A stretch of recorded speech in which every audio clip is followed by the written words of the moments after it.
Hey and welcome, I'm Hammeh and welcome to a little behind the scenes look at Echo and her development. I was very fortunate to have a chat with none other than Geoff Kaplan and Geoff Goodman, lead hero designer on Overwatch. We had a chat about Echo's development and concepting, a bit about Echo's lore and the lore of Overwatch in general. Now, timecodes are in the description if you'd like to skip around to different questions. This is my discussion and thoughts on points as well as clips from our discussion, as I also shared it with a French YouTuber, Potxeca. Big thanks to him too. If you would like to see all of this kind of stuff in French, go check out his channel. Okay, let's get stuck in. So first up, we had a general chat about Echo, what excited Jeff and Geoff most about her and her release, as well as a few interesting points on her development, which I think are really interesting in terms of how we expect or have had hero development in the past, and then also what might be happening for Overwatch 2 whenever it comes to us. Well, for me, it's of course a lot of the gameplay stuff I'm looking forward to. I think she started really on the gameplay side anyway, kind of focused on her ultimate. Which is being able to clone another hero is just it's so crazy the things you can do with that thing. So I mean we've I feel like we've only scratched the surface of we've been playtesting her for months, but we sort of have our own I don't know internal meta of how she's played a lot, and we end up cloning a lot of tanks and if you're really good with Widow or something like that, you can like clone the other enemy Widow and counter snipe and stuff like that. There's a lot of fun stuff you can do there, but I'm really interested to see what people do when they get their hands on her. So I'm expecting to see a lot of like really good Tracer play. If you clone a Tracer, I think I'm actually a little bit scared that might be too good with Tracer. But I think we don't have as many like, insane Tracer players as probably we've certainly seen out in the public. So I'm sort of scared and excited to see what people do with her ultimate in general. But it's been so fun to play with already. So I'm looking forward to that. Of all like the abilities that you could have had, and obviously like cloning an enemy heroes, as you've said, is sort of a massive challenge and interesting technical challenge in many ways. Like what kind was there kind of stuff for Echo's kit? Anything that you thought maybe this would be really cool for her, and then put aside for one reason or another? I mean, we've seen in some of the concepts, Arnold Sang or others concept art, really cool sort of things like a wing shield or a wing boomerang, things like that. Yeah. Oh yeah, I forgot about the boomerang. Yeah. So when we're prototyping a hero, or really even before that, when we start just kind of on paper design and start thinking about different things, there's all kinds of stuff we're talking about, and a lot of stuff on a concept art page is just either like this would be a crazy idea, we don't even know how it would work, but it sounds interesting, or not even. Sometimes Arnold will just draw some cool ideas of like, oh, that looks cool. How would that work? So it goes to a mix of things that are like purely paper and things that we've actually prototyped. So obviously there was the boomerang concept. There was one where it was sort of like shot off like a barrage of almost like feathers or something. It wasn't really feathers, but like projectiles. That was all in the concept. But none of those really made it to prototype. But one thing we did try that was sort of interesting as an attempt at sort of a little bit of play on her name also is had a different ability where she would sort of clone herself, and it would become almost like a shadow of herself. It was sort of Oh, like duplicating everything you did about 1 second or a little less, like three-quarters of a second behind you. So you could hit that button and then you would like shoot. At that point, she still had her bombs on her alt fire, so you could like duplicate yourself and then throw your bombs, and you would throw kind of two series of bombs back to back, or just primary fire same way. So it was sort of like doubling your damage in a way, because it was like, but it was a little bit in the past, sort of. I don't know how to explain it, but it was pretty fun to play with in some cases, because you could still fly back then, and so you could fly if you flew directly at somebody and hit it, or at least hit other buttons. I mean, while it was on, the little clone in the past would would fire just after you fired, so you could actually line up your shots a lot easier. But ultimately, it had a lot of problems. Like it felt a little spammy because it was really hard to aim what your clone was doing, because it was in the past, and the game moved so fast that even being three-quarters of uh, what you did in the past, was the target was probably not where you're aiming anymore. So it felt like a lot of times it was just useful for killing barriers or just spamming down a corridor. Most of the kills you got with it felt kind of random and not really deserved. So it was like, this is cool flavor and looks really cool when people are doing it, but it was like ultimately didn't feel really that interesting, and it didn't feel super deliberate. And then the other thing she had around that same time was originally we were trying a flight that was purely passive, like she could just fly all the time. Like kind of imagine what she had with her shift from down. but she could just like if you just didn't push the controller, you would just sit there in the air and float, kind of like she does with her shift all the time. It was a little bit slower, but it was just like, I wonder if we could get away with just a character who could just free fly all the time. And the answer is probably not. I mean, it was a little bit crazy. I knew we were going to run into the same problems we ran into, try to make it work, but I just kind of wanted to try it because we never actually tried it. But it was like, you have a lot of people sitting at the skybox, like the cap shooting down at people and just being in weird places. Just in the map and surprising people and stuff, and it was sort of like, yeah, this isn't really good for the game. Some really cool insight from Geoff Goodman there, and I love the idea of Beat. I can see how it would be very, very hard to make it an engaging and fun ability of an Echo version of Echo flying around the map after her and doing damage and things in the way that Geoff describes. It would be a very, very tough one to make feel good, I think. And also the other interesting thing was just pure free flight on Echo as a passive. So everyone having a look at super jumps and things at the moment on Echo and wondering about her strength, well, she could have been even stronger. So there is a lot of work that goes into getting a hero to the version of abilities that you see, and indeed abilities that are tried and played with and tested before they're binned in favour of an actual kit set. I next had a chat with Jeff Kaplan on how long Echo had been in development for and the sort of development process of a hero, and how when we might think that actually one hero is being worked on, really the team are working on a whole different bunch of heroes in different stages. It's quite interesting, I think, in terms of Overwatch 2 and what we could expect for then. So obviously Echo's sort of the idea of the design has been around since sort of Titan and early days. Could you share like when she actually sort of started getting into technical development for real and sort of how long she's been cooking for? Well, I think it's a little bit of a complicated question because there's the character of Mina Liao, who her origin dates back to the start of Overwatch. Mina Liao did not come from Titan, so she would have been around 2014 is when we started developing that character. Obviously, the Echo art was being developed pre-2013. So Overwatch was the inception moment was in the summer of 2013. So Echo, the art was done before that. And I'm trying to think when you did your first prototype, Jeff. It might have been over a year ago at this point. Yeah, I don't know. I do remember that you guys were hounding me, especially because the cinematics we were working on the reunion, and we wanted to like get a more finalized kit of what she was going to do, because even back then we wanted, it'd be nice if what she did in the sort of cinematics that it could reflect what she would do in the game. I don't even remember what heroes we were working on live at the time, but so reunion was it was released in November of 2018, which meant that we were working on reunion as early as early 2018. We would have been working on that, and so that's probably when we started doing the first prototypes, was early 2018.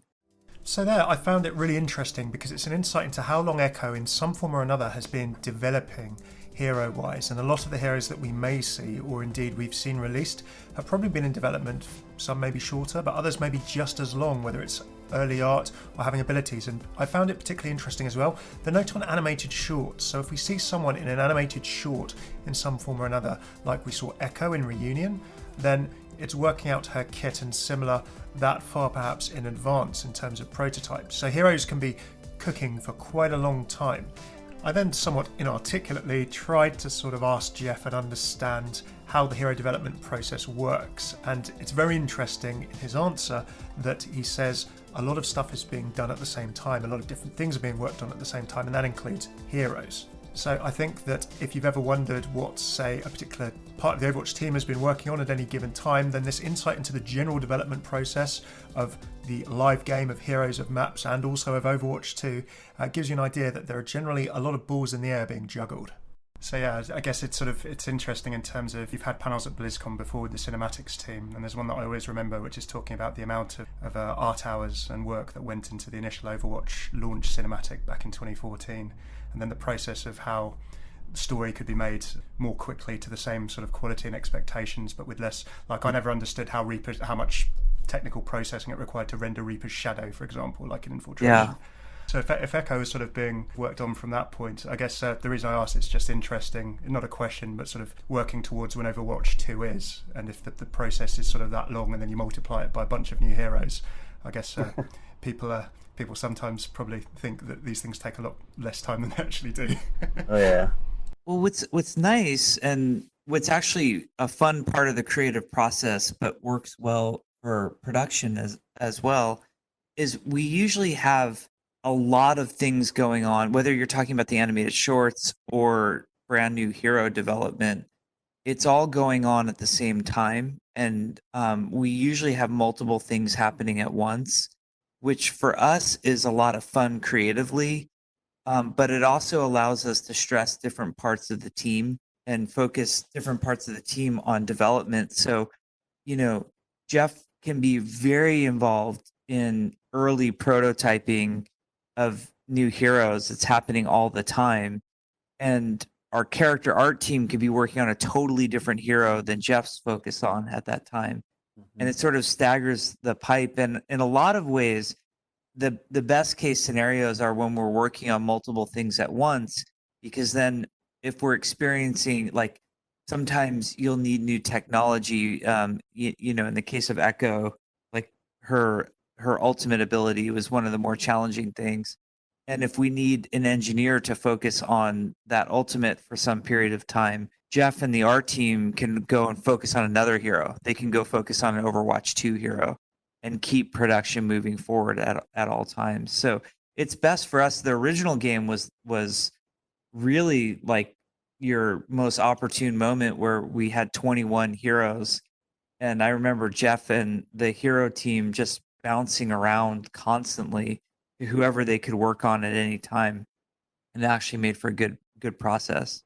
So I find that very interesting, particularly in terms of the flow of production of Overwatch content, and then the massive focus now that we know that the team are going to be, after Echo's release, putting into Overwatch 2. There is a process right now where the Overwatch team are clearly bouncing around, doing a bunch of different heroes, doing a bunch of different story work, level work, all kinds of different things. And I think when we look back over the last couple of years of Overwatch, with hero releases, with map releases, and obviously the work that's been going on in Overwatch 2 behind the scenes, even before it was announced at BlizzCon last year, at times, maybe when we felt that things have been a little bit quieter than we were maybe used to after Overwatch first launched, then I think that this insight into the Overwatch development process gives us an idea as to how people are working, and that there's probably quite a bit going on behind the scenes. For a hypothetical example, and this is me speculating, imagine if you were working on the story and then you had to go and record some voice lines for a new hero skin, then work on the writing for a new hero, then go and work on something like an event, like say the dialogue for Storm Rising, then go and work on an animated short script, keep, your short story that you're writing going as well. You can see how just working in one section of the team, you're juggling between so many different things, and that's before even writing for Overwatch 2 and the whole plot, story and everything for Overwatch 2. So you can see how any different bit of the team could be working on a whole different bunch of things. Okay, on to a few about lore. Now obviously Geoff Kaplan, looking after Overwatch in its entirety, has a good sort of steer of the lore, but isn't going to be able to get into specific little details perhaps all of the time, and sometimes might not be able to as well if there's content coming up about them that they want to have as a bit of a surprise. But we did have a chat about a few lore questions, a few general things. Potxeca asked one particularly interesting question about Anubis. Obviously, remember on the Temple of Anubis, there are maybe Echo-ish looking chassis of robots if you subscribe to that kind of thing. And that question actually led Geoff to talk about Anubis more in general and how there might be some interesting story coming up there for us in the future. In that big pyramid, which you don't really get a good view inside. Like there's the Defender's spawn room, which is in sort of the antechamber of that giant pyramid, but you never get to go inside. That is a story that we're very eager to tell, and we have some pretty big ideas. There is what we call a god AI being held captive inside of that. And so we're going to tell more about that later. That's one of the things that we think is an exciting story bit for players to just sort of wonder about for a short time. So that'll be something that you'll hear more about in the future. So interesting. There could be a big story coming up on the Temple of Anubis map, the Giza Plateau, as it were, in the future. Can't wait to find out what that is. By the way, here, I think, without speaking for Geoff here, I think he's talking about God AI. In terms of what Michael Chew had said before, it's kind of a colloquial term in the Overwatch universe that people use for sort of big AIs rather than being its own subclass of AI. Just to make that very, very clear as a lore point, that's been tidied up, as it were, in the past already. I asked Geoff a quick question on who the character with the Omnic-Strike robot on the cover of First Strike was or might be, considering that we now know what Mina Liao looks like, the last founding member of Overwatch that we hadn't seen or heard from. It was a bit of a specific niche question, to be fair, and confirmed probably what we all knew, that First Strike and everything to do with it is no longer canon, or has not been put into canon anyway. I would have to dig it up again and look. And like something it's almost weird for me to say because we canceled the graphic novel. I have to remind people that it's not canon, and part of the reason that graphic novel is canceled is so that it didn't become canon. But Liao was a character that we were very interested in from early on, and she was a founding member in the sense that when Reyes and Morrison were really getting Overwatch going during the height of the Omnic crisis. You see that moment in there where Morrison actually recruits Liao and says, who better to help us fight the Omnics than someone who helped create them. Fair play to Geoff for having a stab at answering that one. It was a fairly specific question. He did offer some interesting insight into how they saw Echo becoming the hero rather than Liao, for example, in terms of being playable, and in terms of whether we'd see more Liao's story in future, and how the team are trying to look to tell different stories and a spread of stories as well. It was interesting from that Origin trailer and seeing sort of Liao's self-doubt in why she's being recruited to join Overwatch, and then talking to Morrison between the bio that we've had a look at, where she's kind of pushed the envelope a bit in Echo's creation. Is Liao's story outside of Echo something that might be returned to in future? Because it seems like she almost has a Moira-ish element of pushing boundaries in terms of her research or her work. Well, she would be a ton of fun to explore more. It's interesting, like in terms of gameplay, Dr. Liao wouldn't be what we think of as an Overwatch hero.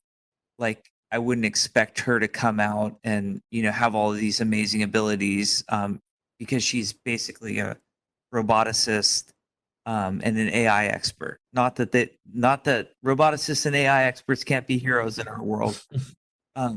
She's a little bit more on the cerebral side. She's not physically going out and doing missions with the agents. With that said, from a purely fictional standpoint, it'd be fun to know more about her and her journey. Right now, what we've heard a lot from our fans is we get it. We see that you have a lot of backstory, but we want to see the story push forward, and we want to see new things. And so Overwatch 2 focuses much more on the future and pushing the story forward rather than returning to the past. But at some point, I think it'd be a lot of fun to return to the founding of Overwatch and get more into characters like Dr. Liao.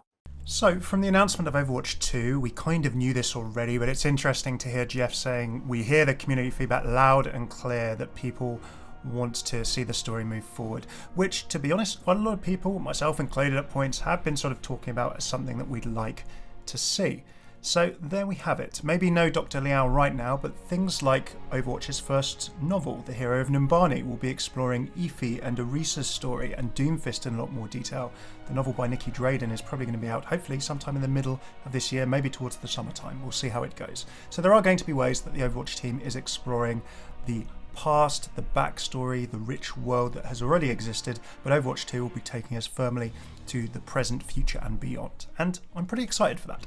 So there you have it, a little bit of insight into Echo's development, different things that happened with her, different things that the team tried, a bit about the story of Overwatch, the story of Echo, the story of Mina Liao, and where Overwatch 2 story might be going in future as well. A little bit of insight into the development and behind the scenes of Overwatch, which I always love as well.